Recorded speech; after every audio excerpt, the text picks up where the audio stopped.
The first thing Judson Cray noticed was the smell. Not smoke, not dust, not the usual stale air that had settled deep into the bones of his house. This was different.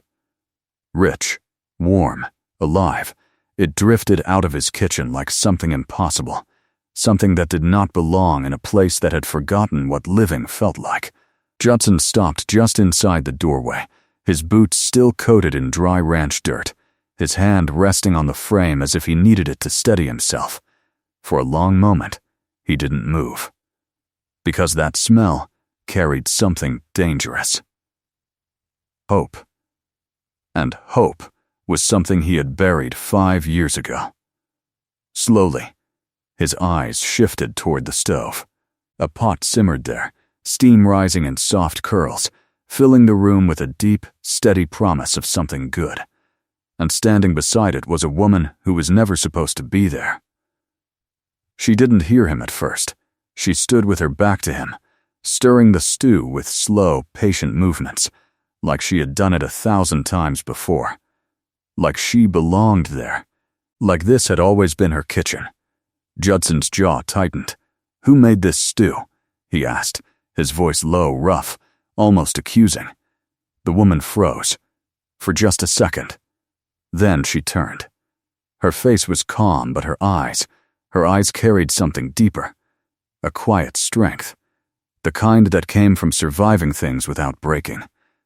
"I did," she said simply. That answer should have been enough. It wasn't. Because nothing about this made sense. 3 weeks ago, Judson Cray had not been looking for a woman. He had gone into Copper Creek for supplies. Salt blocks, fence wire, nothing more. But life had a way of putting things in front of a man when he least expected it. And that afternoon, it had been her. Nell Archer. She had been standing alone on that dusty platform, holding a small worn bag like it carried everything she had left in the world.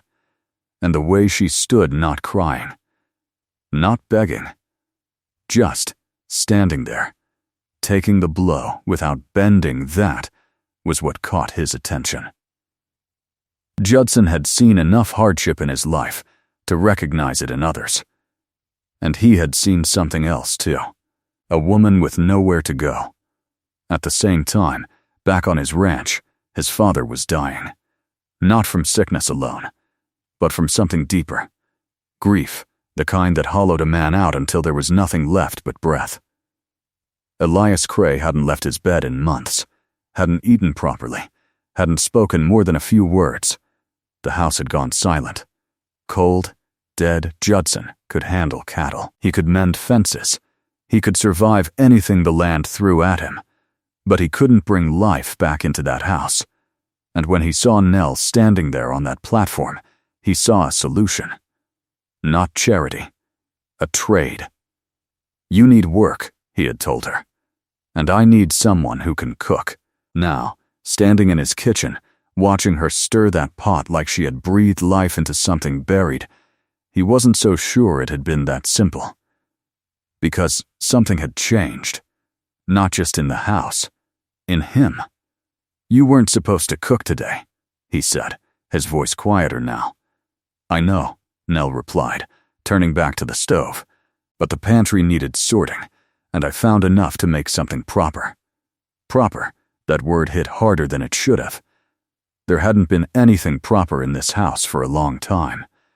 Judson stepped further inside. The floor creaked under his weight, but the sound felt different now. Less empty. He watched her for a moment longer, the way she moved, careful, efficient, certain, like she was rebuilding something piece by piece, and she didn't even realize it. "You used herbs," he said, noticing the scent again. She nodded slightly. "Wild thyme from outside. And a few things I had." She didn't look at him when she said it, but he noticed her hand pause just slightly over the pot. Like those herbs mattered more than she was letting on. Judson leaned against the table, his eyes drifting around the room. It was still the same house. Same walls, same worn furniture, But it didn't feel the same. For the first time in years, it didn't feel like a place waiting to die. "You planning to feed my father with that?" he asked after a moment. Nell hesitated, then nodded. "Yes, you know he won't eat it." "I know," she said softly, "but I'll still take it to him." There was no defiance in her voice, no argument, just quiet certainty. And for some reason that unsettled him more than anything else. Because he had tried everything. Doctors, tonic, time, nothing worked. But this woman, she acted like she had already decided something different. Judson exhaled slowly, running a hand across his beard. "You're stubborn," he muttered. Nell allowed herself the faintest hint of a smile. "I've been called worse." That almost pulled something out of him. Almost silence settled between them again. But it wasn't the same silence that used to fill this house. This one had weight, presence, something building underneath it. The stew bubbled softly. The fire cracked in the stove. And for the first time in longer than he could remember, Judson didn't rush to leave the room. Instead, he pulled out a chair and sat down.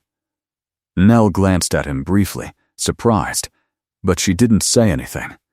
She simply reached for a bowl, filled it carefully, and set it in front of him. Steam rose between them. Thick, inviting, alive. Judson stared at it for a moment.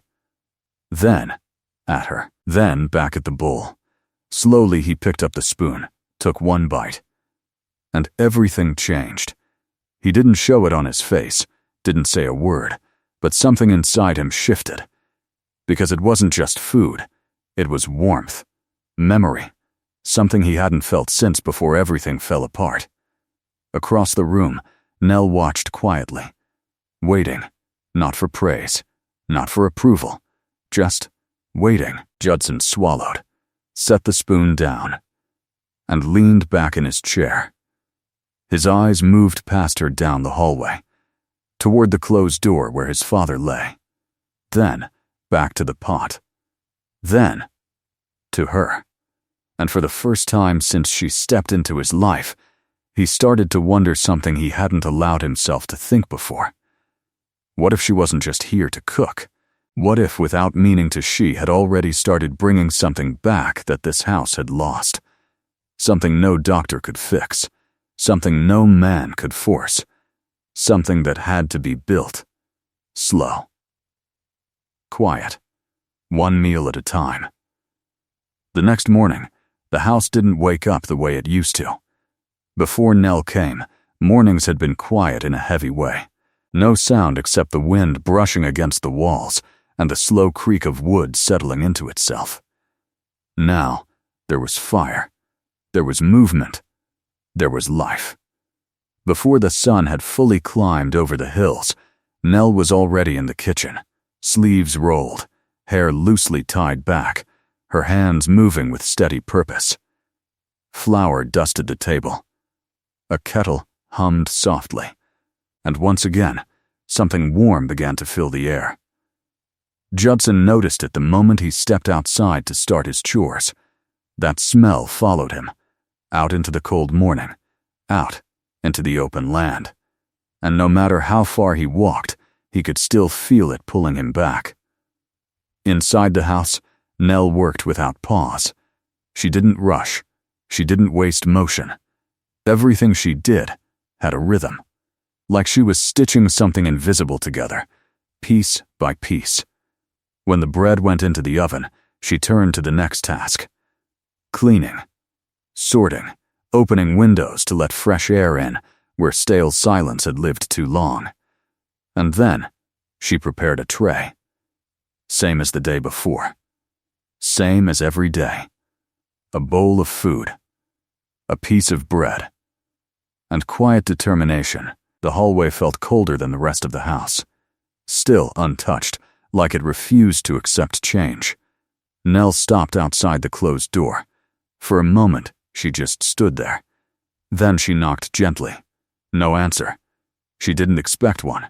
Slowly, she set the tray down. But this time, she didn't walk away immediately. She stayed. Listening, waiting, silence answered her. But she didn't move. "Mr. Cray," she said softly through the door. Her voice was calm, steady. "I made something warm. It might help." No reply, just the same heavy quiet. Still, she didn't leave right away. "I'll leave it here," she added gently. Then, after one last pause, she turned and walked back toward the kitchen. Later that afternoon, Judson came in from the fields. Dust covered his boots. His shoulders ached. But before anything else, his eyes went straight to the kitchen. And there it was again. That warmth, that smell, that feeling he didn't quite understand. Nell stood near the stove, stirring slowly. She glanced up when he entered. "Food's ready," she said simply. He nodded. Sat down. But before he reached for the bowl, his eyes drifted toward the hallway. Something pulled at him. A quiet tension. He didn't know why. He hadn't checked the tray yet. Didn't want to, because he already knew what he'd find. Same as always. Untouched, cold, rejected, still he got up. Walked down the hallway, each step heavier than the last. He reached the door. Looked down. The tray sat where Nell had left it. For a second he almost turned away. But something stopped him. Slowly he bent down. And froze. The bread was gone. The bowl empty. Judson didn't breathe, didn't move. He just stared, like his mind refused to accept what his eyes were seeing. Then from inside the room, a sound. Faint, rough, a cough. Judson straightened so fast his shoulder hit the wall. His hand went to the door. Hesitated, then pushed it open. The room was dim, curtains half drawn, air thick with stillness. But on the bed Elias Cray was awake. Not fully sitting, not strong, but awake. His sunken eyes shifted slowly toward the doorway, toward his son. Judson stood there, frozen, because for months that man had barely moved, barely spoken.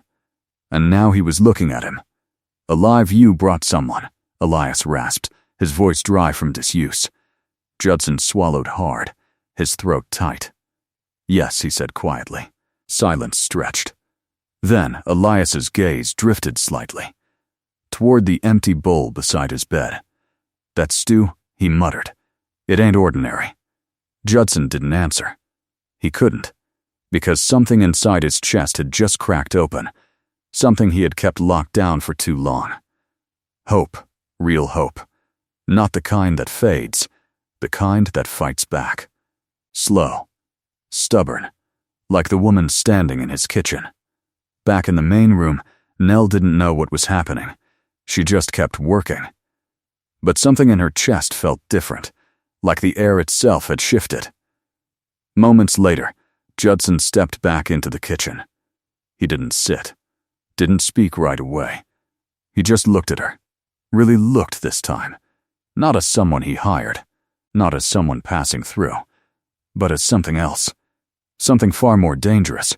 "You should make more," he said finally, his voice low, controlled but different. Nell frowned slightly. "More?" He nodded once. "Tomorrow," a pause. Then, quietly, he ate. Nell didn't move, didn't speak.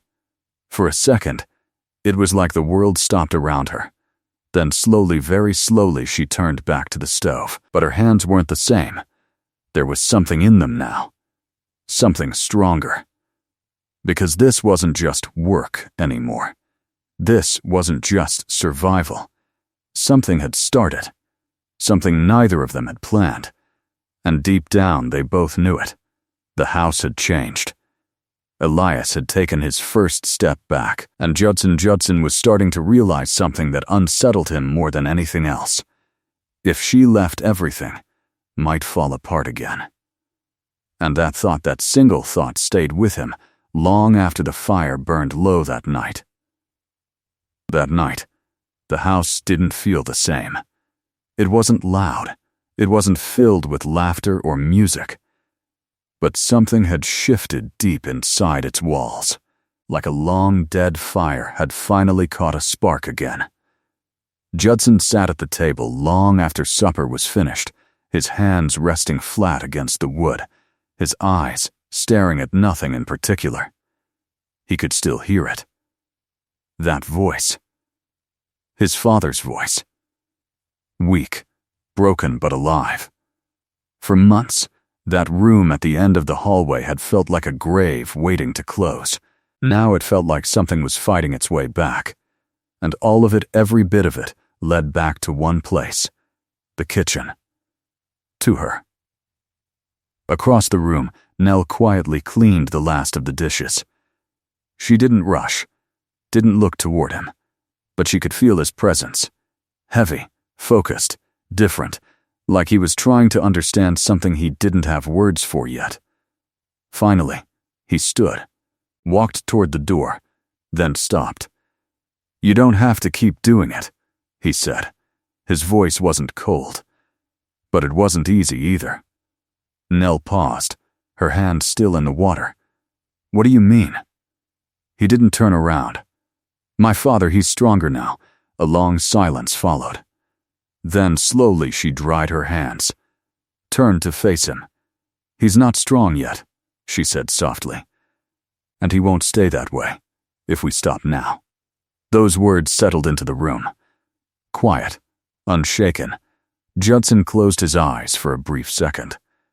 Because deep down, he knew she was right. This wasn't finished. Not yet. Not even close. Days turned into weeks, and the change didn't stop. Elias began coming out of his room every morning, at first just for a few minutes, then longer, then long enough to sit at the table without help. His hands still trembled, his voice still rough.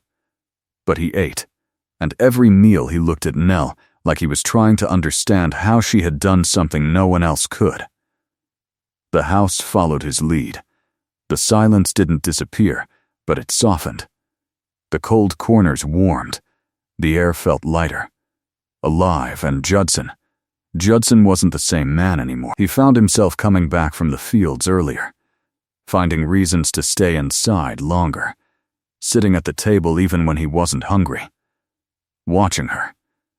The way she moved, the way she worked, the way she made something out of almost nothing. He had hired a cook. But somewhere along the way he had started depending on her. Not just for food, for something deeper, something he hadn't felt since, before everything was taken from him. One evening, as the first cold wind of autumn pushed against the windows, the three of them sat at the table together. Elias leaned back in his chair, thinner than he used to be but no longer fading. His eyes moved between them. Sharp. Knowing. "You planning to let her leave?" he asked suddenly. Judson froze. Nell looked up. The question hung in the air like a challenge. "I hired her," Judson said slowly. "That wasn't the question," Elias replied. Silence pressed in. Judson's jaw tightened. Because for the first time he didn't have an answer. Not one he was ready to say out loud. Later that night, after Elias had gone to bed, Nell stepped outside for a moment. The air was cold, clean. The sky stretched wide above her, filled with stars that felt endless. She wrapped her arms around herself, not from the cold, but from the weight of something she had been holding in. She had come here with nothing, no home, no future, just a broken promise and a road that ended too soon. And somehow she had built something here, piece by piece, day by day, without even realizing it. Behind her the door creaked open. Judson stepped out. He didn't speak right away, just stood beside her, looking out at the same sky. "You could have left," he said quietly. Nell didn't look at him. "I had nowhere to go." "That's not the same thing," he replied. Now she turned, met his eyes, and for the first time there was something unguarded there. "You gave me work," she said. "You gave me a roof." He shook his head slightly. "That ain't all you got." The truth of that sat between them. Heavy, real, Judson took a slow breath. His hands tightened at his sides. He wasn't a man used to saying things like this, didn't know how, but he knew one thing: he couldn't let her walk away. Not now, not after everything. "Stay," he said. The word came out rough, simple, but it carried everything behind it. Nell's heart tightened, because she understood what he meant, and what he wasn't saying. "This place," he continued slowly, "it ain't the same without you." A pause. Then, quieter, "I ain't the same either." The wind moved between them, soft, cold, but it didn't matter, because something warmer had taken hold. Nell looked at him. Really looked. At the man who had pulled her from nothing. At the man who had trusted her without knowing her. At the man who now stood in front of her not as her employer, but as someone asking her to stay. Not out of need, but out of something deeper. Something real. Her voice came out soft, barely above a whisper. "I'm not leaving." Judson didn't move, didn't speak, but something in his chest finally settled. Like a long, restless storm had come to rest. Spring came slowly to the valley. Snow melted, grass returned, and life moved forward. But the biggest change wasn't in the land. It was in that house. The kitchen stayed warm, the table stayed full, and the silence never came back the way it used to. Months later, on a clear morning, a traveling preacher stood inside that same house. Elias sat proudly at the table, stronger, alive, watching, and in front of him Judson and Nell stood side by side. No grand ceremony, no crowd, just a quiet promise. Built the same way everything else had been built between them. Slow, steady, real, afterward, nothing changed, and everything did. They still worked, still lived the same simple life, but now there was something stronger holding it all together. Not just survival, not just duty, but belonging. Real belonging. Some stories begin with a promise, and some begin with a loss, but the ones that matter most are the ones where people build something better than what they were promised. Nell had come west to become someone's wife. Instead, she became the reason a broken house started breathing again.